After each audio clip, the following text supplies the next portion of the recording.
All right, well, something else going on in Minot was the soccer team's success this year in the Northern Sun Conference. They finished this season as champions.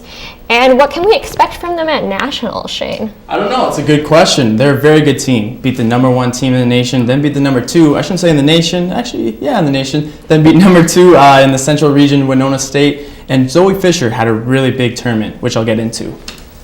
It didn't take long for Minot State's soccer team to make its mark in the Northern Sun Conference. The Lays knocked off its second higher-ranked opponent in as many games, defeating number 2 seed Winona State 1-0 in the NSIC Women's Soccer Tournament Championship. The tournament victory gives Minot State an automatic berth into the NCAA Division II Women's Soccer National Tourney.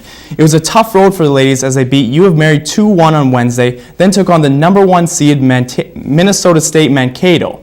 The Beavers were outshot 35-3 in that game, but were victorious after beating the Mavericks 3-2 in a shootout. The finals of the tournament came against Winona State as Zoe Fisher scored the game-winning goal in the 68th minute to give the Beavers the championship. Fisher finished off the tournament with 2 goals, 1 assist, and 8 shots on goal, which helped her to win the most valuable player of the tournament.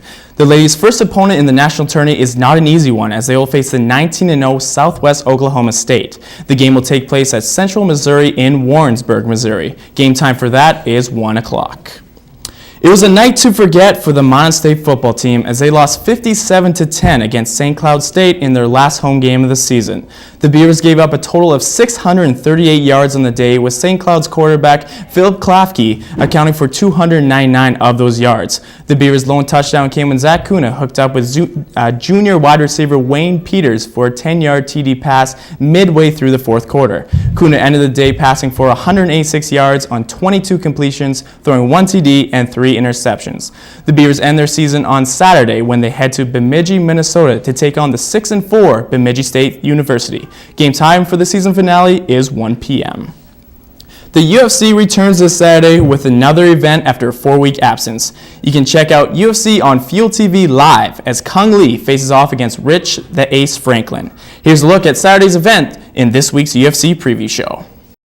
Here on the UFC preview show. Live on Fuel TV starting at 8 a.m. due to the show being in China, or you can watch a replay starting at 9 p.m. So as I forgot to mention, 2 of our girls in the back, Director Lauren and Franny, game on Tuesday, Jamestown. And right after this show, Beaver Chat with Nathan Bartz. So lots of stuff going on yet. Lots of stuff, yeah. All right, thank you, Shayne. Thank you, guys. Well.